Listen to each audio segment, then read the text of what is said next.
Hello, hello. We are live. Welcome, everybody. I wanted to welcome our special guest today on Moms Who Resell. I have Marjorie here with the Homeschooling Mom and Reseller. She is a mom, she is a reseller, she is my perfect avatar of people that I want on this show. So I want to welcome everybody. I'm excited that you're here with us tonight. Marjorie, you want to say hi? Everybody. All right, so I'll be able to see the comments in here. Melanie, of course, you're going to be our first one. I'm so excited that you're here. Marjorie, if you don't know Melanie, she is like the number one hype girl that you will ever meet. She's the kindest, always comments and shares and likes and just the number one support. And Melanie, I can't thank you enough for being here. I'm so excited. Let's see who else. I don't know. Yeah, I can't see who is on, but I can see if they leave a comment. So if you're here, let me know. Let me know in the comments that you are here, where you're joining from, and we will get started here in just a moment. Marjorie, how was your day today? It was pretty good. I was doing a lot of cooking. I cook on Friday nights for the church I go to. So I did That's 8 awesome. boxes of mac and cheese, a really giant ham, and like 2 large cans of green beans. So lots of cooking today. And there was almost All none right. left when I Except you did share right before we got on that there was a big mess, and I feel so awful. but I am a reseller and I know someone is gonna have one of those black little inserts for the crock pot that fell out of my car and broke in the parking lot. So I know I could find a new Uh, one.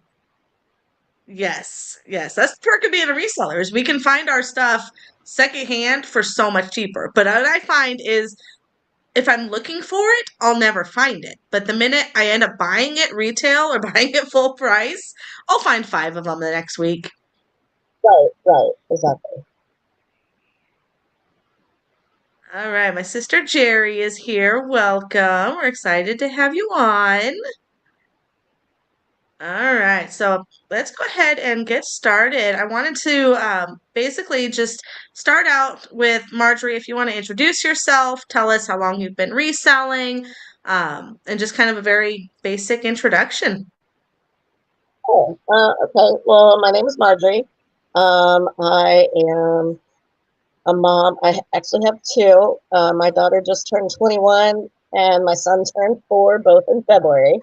And so I have one in college, one in preschool. My son loves to help me with the reselling. It's really funny. Went to he does a Tuesday, Thursday morning. And the first week of school, they asked, "Where's your favorite place to go?" And he said, "The store to find the good deals." Like, I am raising him to be a good reseller.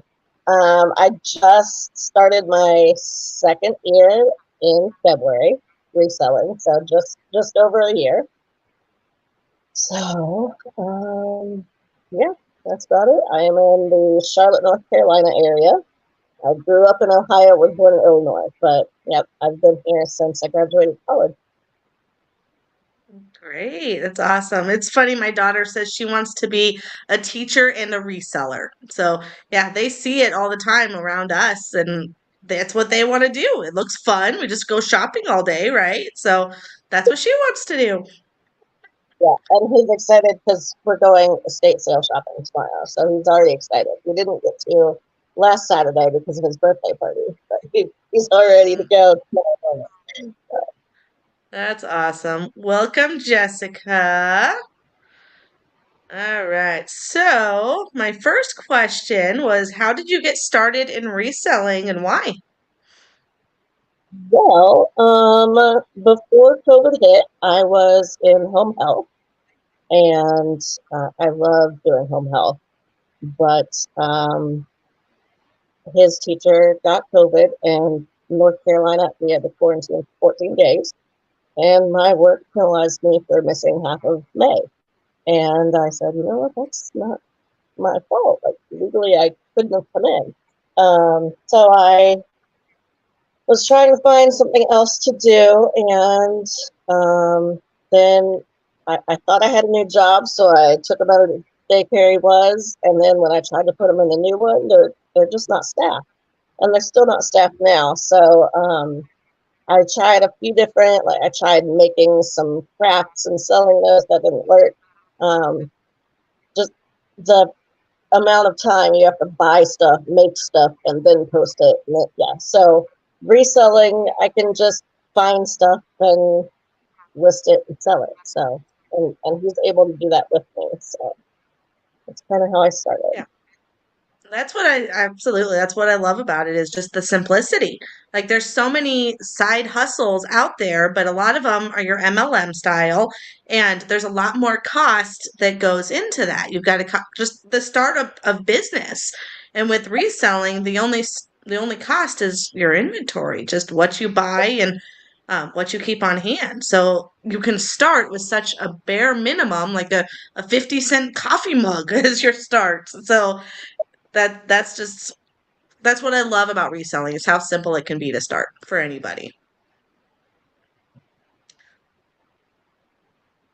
All right. So, next question we've got is your biggest obstacle you've had to overcome as a mom and a reseller. Well,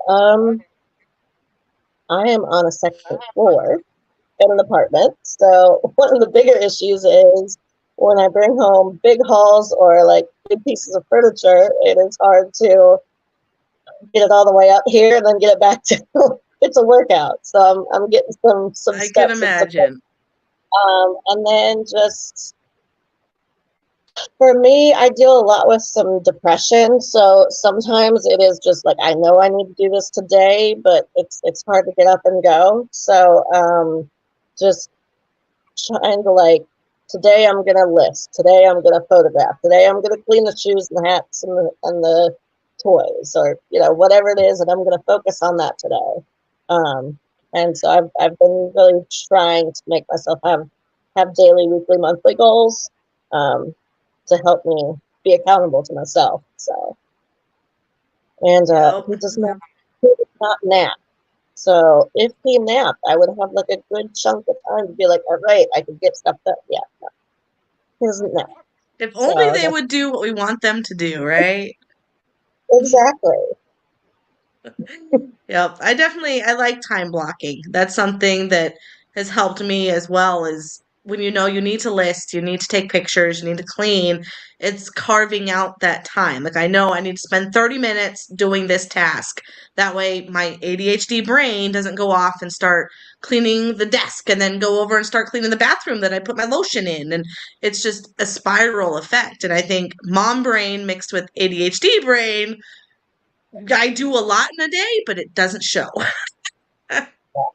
I am actually at 40 newly diagnosed with ADHD, so I'm still just trying to like figure all that out. But yeah, definitely if I get hyper focused, I can stick on something and stay on it for a long time, but I have to get into it to stay with it. So yeah. Set a timer next time and see how much more effective and yeah, how much more you'll get done just by setting that Yeah. timer.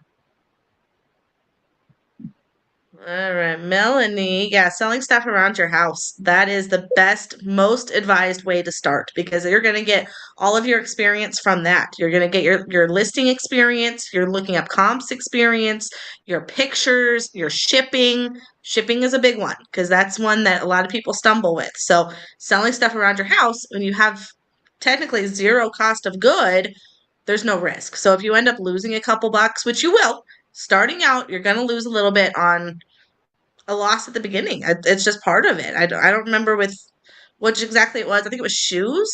Marjorie, what about you? Did you lose money on any items when you first started?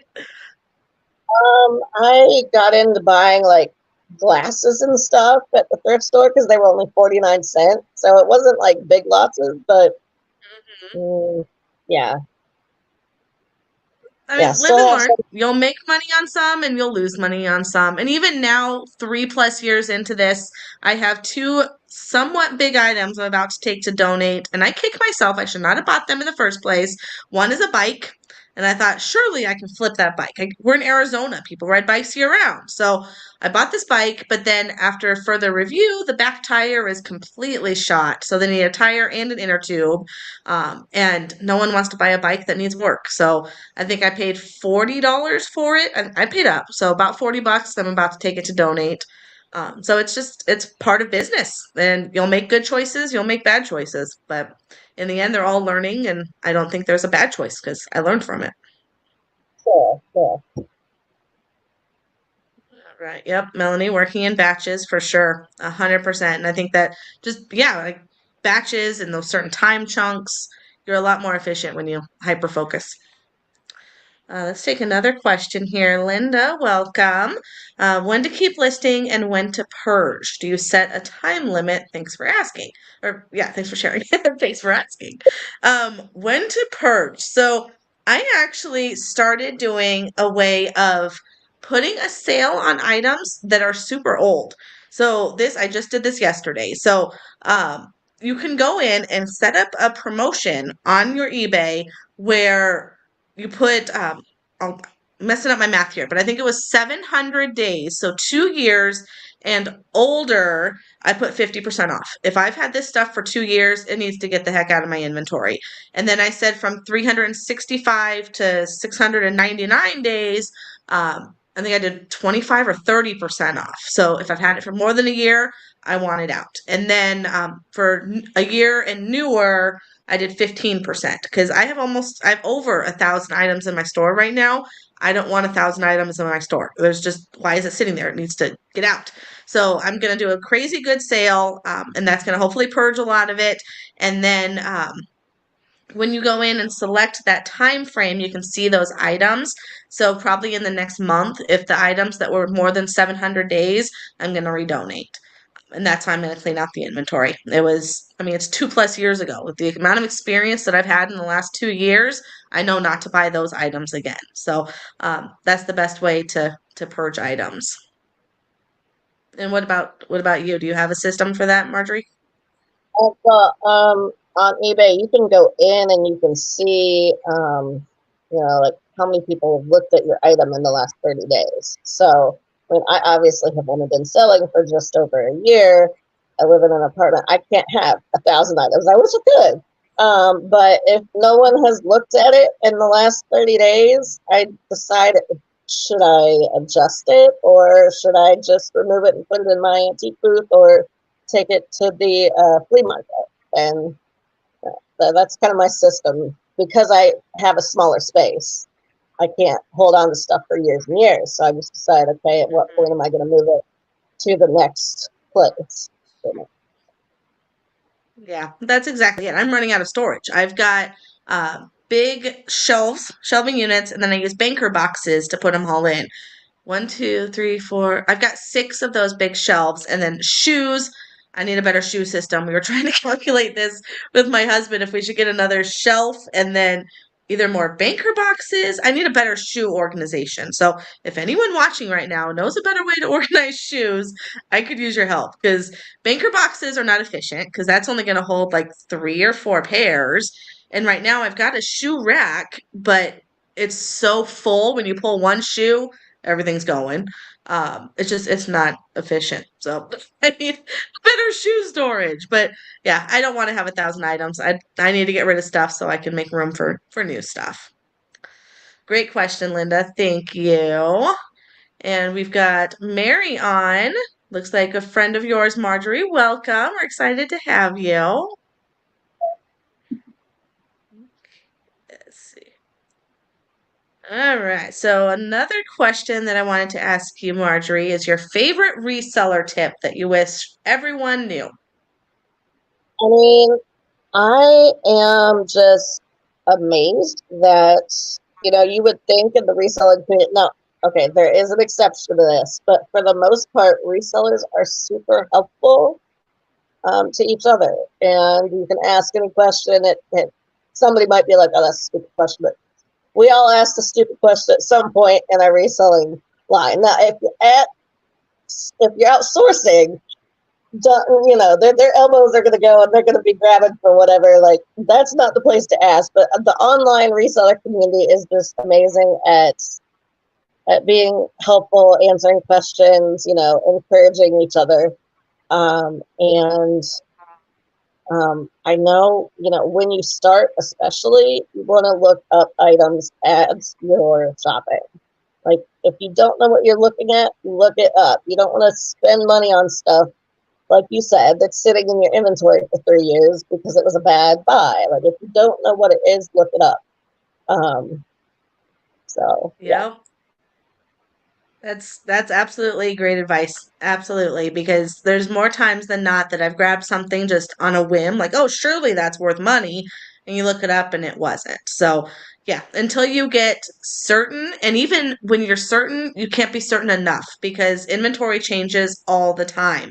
So, this one item could have been worth $50 today, but in 2 months when you find it again, it may not be. And that's in every niche that it does that. So, it's best to just always look up your items. And if you can't look them up while you're at the thrift store, put them all. So this is something I do at estate sales or at church sales when you're in a rush because you know you've got to get into that house, you got to grab as much stuff as you can before anyone else does. So my trick is I put it all into my bag and then go off to a corner and start looking up your items. Then you can always put it back. I do that at Savers on that big, at least at my Savers, was a big mystery wall of bags, these little grab bags. I love them, but there's always at least five other people there that are grabbing, grabbing, grabbing. So I grab what I can, the ones that catch my eye, the stuff that I'm somewhat familiar with, and put it in my cart, scoot off to an aisle, and look it all up. So, yeah, don't leave the store, don't pay for the items until you know that it's going to be worth grabbing. Okay. We don't have All those little. right, we've got a couple other friends on here. Welcome, Viver. Oh, Linda, we've got a question. Can we run those sales without having an official store? I believe you can. I'll have to check, but I believe you can. I think it's just any chance like any store, not an official like paid store, but yeah, I think you can run promotions without having a storefront. But don't hold me to it. I'll have to look that up for you. Melanie, priority mailboxes for shoes make great cubby holes if you have room. Okay. So then I'll have to calculate how many shoe boxes. I started that on a couple pairs. I think I have two tucked into a couple holes on my shelf with shoes in it, but I'll have to calculate how many I can fit. Because then what I could do is almost fold up that flap and put like an inventory number on there. Then I know which shoe is in each box. That is a great tip, Melanie. Thank you. I was just thinking of another tip. Linda, let's see. Awesome to have you both to educate us. Well, thank you. We wouldn't be here if it wasn't for you. So thank you for being here tonight. Let's see. Margie, name is Amy. Love you. Shout out from Sober Recovery. Jesus rules. Yes, yes, yes. All right. So let's see here. Who else? What else we got? We've got a couple other questions for you. Your best and worst buy or flip. Okay, so my best flip would be I got a pair of knee-high Chuck Taylor Converse, and they were at the bins in Asheville where my parents live. I don't know. I might have paid a couple bucks. They sold for 145 in less than a week. Wow. And yeah, um, I keep hoping I'll find more of those. And then my son, all of the plush and stuffed animal stuff that sell, those go into his education fund, so he can tell everybody at 3 and 4 that he's making money. Um, and he feels really big. I cannot remember the name of this Pokemon. Maybe somebody watching will. It starts with an X, and I paid $1 for it, and it sold for 45. It's like a deer, and it had a bunch of antlers on it, all different colors. I don't even know, but that was his best one. So he sells a lot of Build-A-Bear stuff. Those are good to Nice. look. Yeah, Build-A-Bears for sure, especially those Pokemon ones. What's awesome, if you didn't know what the name of that animal was, Google Lens. Do you ever use Google Lens when you're outsourcing? I do all the time, especially when I'm doing like vintage glass that doesn't have a name on it. Google Lens is perfect for that because it'll pop right up, and then you can use those words and type it into eBay and look for sold comps. So that's always a really great. 100%. Yes, I love Google Lens. It's a lifesaver, like you said. It finds the name of it, so then you know what to put into Google. Because it'll come up with like a list of stores that sell it and other listings on like Poshmark and stuff. You don't want to base your comps on that. So you just take what the title is, or now you know the name of that plush, and now you can do your actual research on eBay. All right, so let's see, back to comments here, multitasking. Lucy asks us, welcome Lucy, do you stick to reselling certain items or just anything you find that might be a good resell? Well, how about you start us out, Marjorie? Well, I kind of just do anything. Now, I typically don't sell clothes because well, he just turned 4, but because I had a 3-year-old with me, I don't have time to go through racks of clothes and look at brands and name on the look. Yeah, I don't have time to do all that. I can scan racks of shoes. I can scan shelves of hard goods or electronics. But I mostly don't do clothes unless I find them. I do buy storage units that have been abandoned. So if I get clothes in there, I can bring it home and have plenty of time to look it up. But I just don't have the time in the store to look them up. But I'll buy almost anything actually that will fit in my car. If it doesn't fit in my car, it won't fit in my 2-bedroom apartment. So that's my Yes, keyword right there. Except I got a bigger car, got a pilot, and I can fit more stuff, which is why I have that bike I shouldn't have bought. But yeah, kind of the same rule. I have my niche that I go for instantly, which is electronics, and then all the other hard goods. I look at filters. If you follow my channel, I love refrigerator filters. Some vacuum filters, but refrigerator ones seem to be my little bread and butters. But I'll go over like kitchenware, pots and pans, dishes. I kind of stay away from, because if there's less of them, I'll do mugs all day long. I have a system for packing mugs like nobody's business. I can pack a mug all day. Dishes, I've done okay with. Like if it's just like a set of like 3 or 4 plates, I'll grab those. Silverware, that's a big one that can hold some serious value. But as far as like dishes that are a lot of breakables, a lot of vintage antiques, I tend to stay away from those. So you're saying like the looking it up on Google Lens, it just intimidates me. I'll leave that for the experts that know what they're looking at. And yeah, there's just so much in that vintage antique niche that I wouldn't even know where to start. for me. Thank you so much for asking that, Lucy. Let's I see. something so that If it if isn't it was nailed down and it's legal, I sell it. Sometimes I'll even break that rule, Melanie. Um, so Adobe, okay, so Adobe, you're not supposed to sell on eBay, but Adobe, I can hear my husband laughing in the other room. Adobe, you can sell. So you just change the letter. So, okay, yeah, I break the rules occasionally, okay?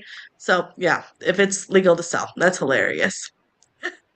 And then the other thing, too, because I have an antique booth now, I can buy furniture. So I'm trying to learn more about that. Like I wouldn't buy that to sell on eBay, but now that I have it in one venue, I can look into stuff like that.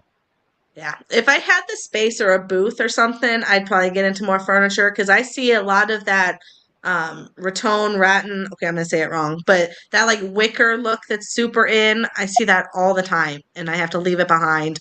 There was one of those antique like a bench with these pull-out stools to sit up in it, like 60s, 70s era.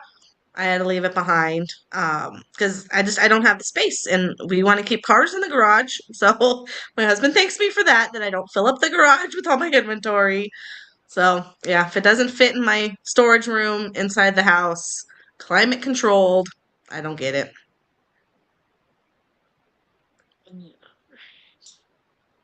Let's see here. Thank you all for keeping the questions coming. Keep them coming. That's what we're here for. So I absolutely love that. All right, so this is kind of the same question. Your favorite niche, which is the one that you love the most, and the one that you wish you knew more about. More about. Okay, well, when I started, I kind of started with hats and shoes because hats were only $2, shoes were only $5 at that point. I wouldn't say that I know like a lot about any specific niche. Um, because I do the stuff and plush with my son, I definitely love that. Um, but like I have not found a lot of baseball caps lately, but they were kind of my bread and butter for my first 6, 9 months. Um, Hmm. and like I said, with me just now adding an antique booth, learning more about furniture, bigger items, because that's gonna, make the bigger sales to make up for the cost of the booth, and then everything else is just the bread and butter. So yeah, How often do you get those storage units you mentioned? well, it kind of depends on how much space I have in my apartment. I actually back in the end of November won about 4 bookcases of books and at an estate sale, and so I have listed all of those. I've sold a lot of them, but I don't have room to just put boxes and boxes and boxes of books into my antique booth, and it's not. But it's just now getting warm enough to do the flea market. So when I start doing the flea market once a month, then I'll be able to have more space. So, again, I only buy units that will fit in my CRV so that I know they'll fit in my apartment. So, but I'll There buy you one go. every few months. Um, and I don't buy any with beds because North South Carolina you Bed can't sell bugs. units, and I just don't want to deal with that. So yeah. Yeah, no, that's fair enough. I've never done storage units. I see people do it, and it sounds exciting, but I'm a little intimidated. Well,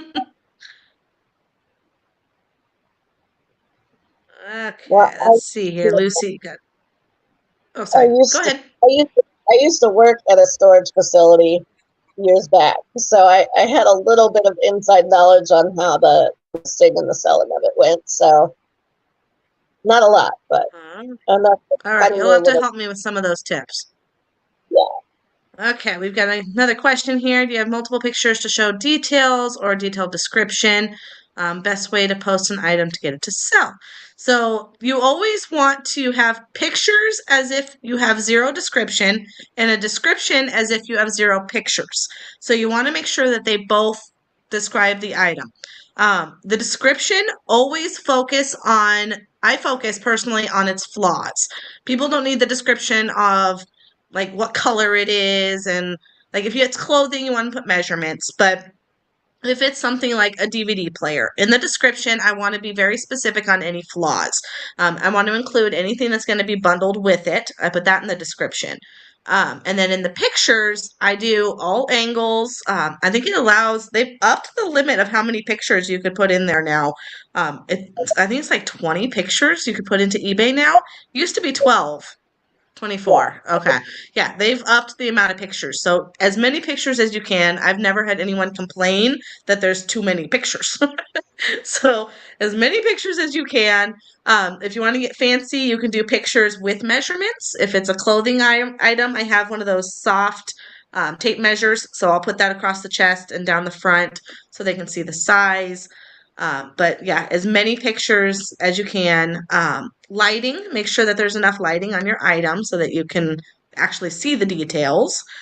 And the best way to post an item to get it to sell is price your item at about 5% less than what the last one sold.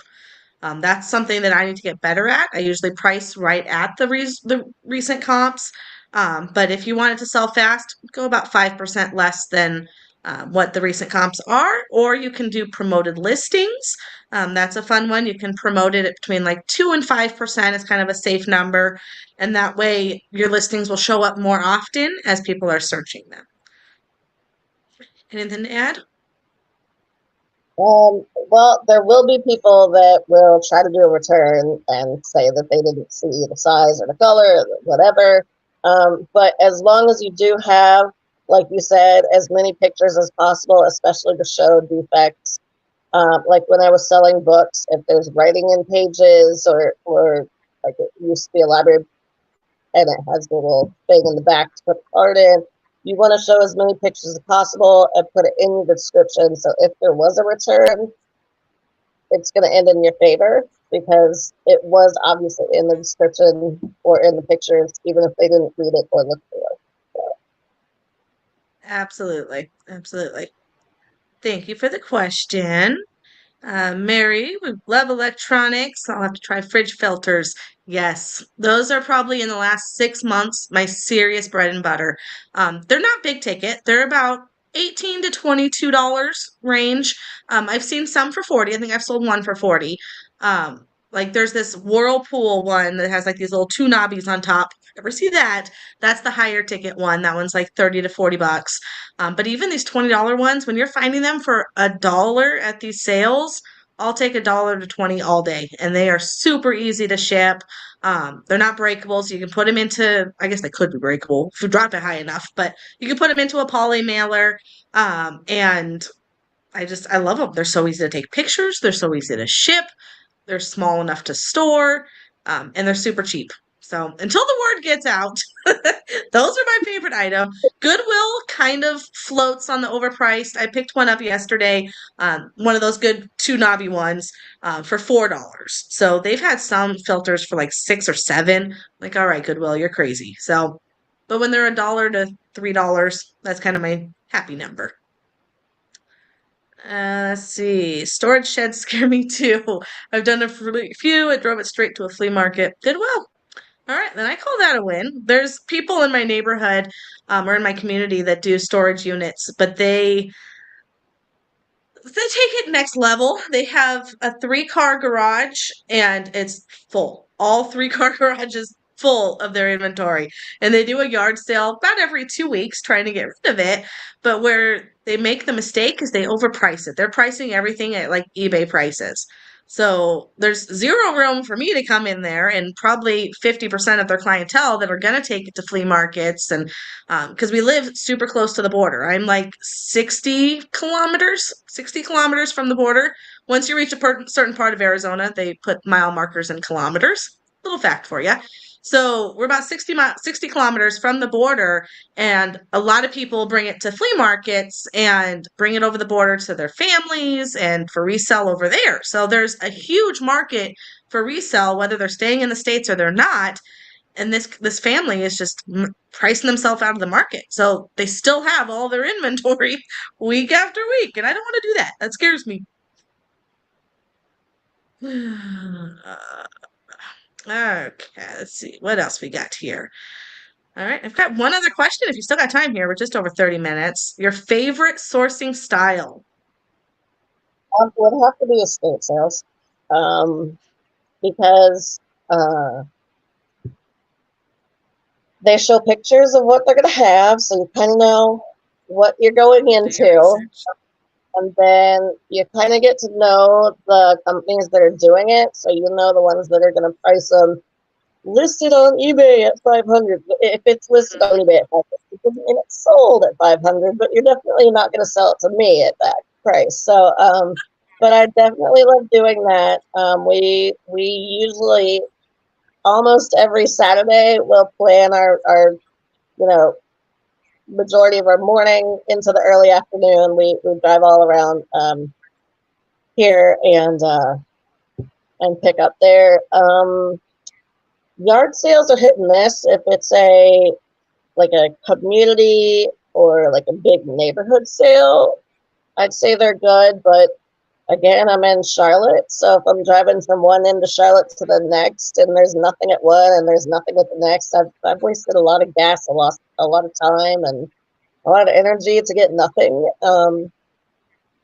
And the bins here only put clothes in the bins. So there are stuff they put out on the shelf every once in a while, but it's not constantly like the bins are with clothes. If I go to Asheville to visit my parents, I'll definitely hit up the bins at least once. My mom usually watches him, but he gets mad because he wants to go too. But I will definitely at least hit the bins up there once while I'm there every trip I go. And then some on the thrift stores. Our Goodwills kind of have set prices on a lot of stuff. So all the shoes are the same price, all the hats are the same price. Um, so sometimes I'll go there, especially if I've got like 30 minutes before I pick him up from his part time preschool. There's a Goodwill right there. I'll pop in. But yeah, definitely the estate sales, and that's my main one. Yeah, it's nice when they have those pictures up so you can start doing research and seeing the stuff. But ours, when they do the pictures, it's usually of an entire room. So I try to zoom in, but it's really hard to zoom in. And they'll really focus on the furniture because the furniture goes super fast, but they don't focus in enough. And you'll see a table. I'm like, okay, I think I see a DVD player. Maybe that's a camera over there. And I'm trying to look at it, but I just have to go in person, which I do. Do your sales go earlier in the week, like Thursday, Friday, or just Saturdays usually? Some of them are Thursday through Sunday is probably yeah. We do have a handful that'll be auctions. And now that I have my antique booth, I definitely look in to kind of swoop in and get some furniture that's on the cheap. At the last minute, like I just watch stuff, and if nobody bid on it, okay, I'm gonna get that. But yeah, Thursday sometimes, um, definitely Friday, Saturday, um, and sometimes on Sunday. So it'll depend, but definitely the second day, or especially the last day, they'll do sometimes 50%, sometimes 25, sometimes 75. Like we went to Oh, one wow. 2 weeks ago, and it was 75% off, and I got a sled for $1.25. Now, it does not snow that much here, but for But now 125, you have one. we have one. We have one for if and when it will snow, so for sure. That's awesome. Yeah. What's funny is I know you had mentioned with the estate sales, you get an idea of the ones that are going to always be overpriced and try to be with eBay prices. And then, the smaller ones that are going to be your more reasonable pricing. So that's kind of how I map it out on the ones that I'll go on second day. I don't even waste my time on the first day. I know I'll hit them second day. And there's definitely a list of those mentally in my brain. Kelly Louie, welcome. We're excited to have you. So, Melanie, you mentioned live in person auctions. I will have to have you on the show so you can tell me more about those because that sounds intimidating. I guess I need to It's have not, a louder voice. You wouldn't do it?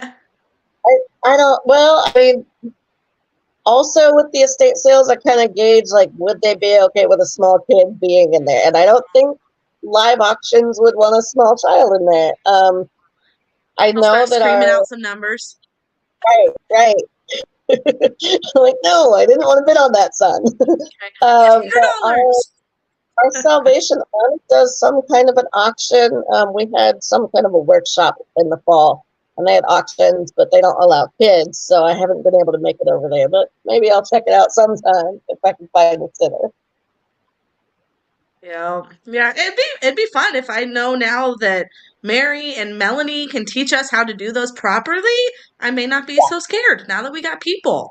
So, Mary, yeah, live in person sound intimidating. Your favorite is actually liquidation. Sorry, I quoted that wrong. So, we don't have an Amazon return store here. You would think, Tucson area, like we would have one, but we don't. Maybe up in Phoenix. Phoenix is kind of big dog up there, so they might have some. And I've seen a lot of videos of people that get these stores. Harry Tornado, I think he goes to one where the price drops every day. So first day it's $5 each, and then it's $1 each, and that'd be fun if I had one. Do you have anything like that by you? There is one that's right by his daycare. I've only gone one day. I think it was the 50-cent day, and I got a couple things, but I don't know. I'll probably have to try out on the more expensive days, but yeah, we do have Amazon um, facilities in the area, being in Charlotte, so that's probably why we have Look a into it. We have selection. so many distribution centers, but I've never found the return centers. Are they called that, or do they call it some other incognito name? Nope, I'm not sure the one that Mary is talking about because she's in a different part of Charlotte. But the one that's by our church is Black Friday. They're closed Friday. Or no, they're closed Thursday. And then Friday is the most expensive day going down to Wednesday. Wednesday is 25-cent day. And then they restock on the Thursday. Um, Yeah, yeah. I'll have to find one.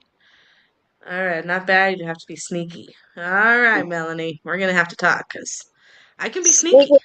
We can do this. I of, told you about my Abobi confession, so I can be sneaky. All right, guys. I want to thank you so much for joining us tonight. It was such a pleasure to meet you, Marjorie, and have you on.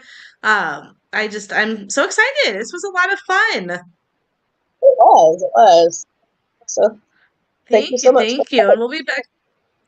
Of course, you're so welcome. And we'll be back next week. I'll be back next week with special guest. We've got Dustin. No, we don't. We've got Dustin's girlfriend. Dustin's not going to be here. It's Moms. So Michelle she just changed her name now. She is Thrifty Potamus. Used to be Attic Addicts. And Michelle is just an absolute delight. And I'm so excited to have her on. She'll be with us next week, same time, 9 p.m. Eastern. And Marjorie, again, thank you so much for joining us. Thank you, everyone, for being with us tonight. And have a wonderful and safe weekend. Bye.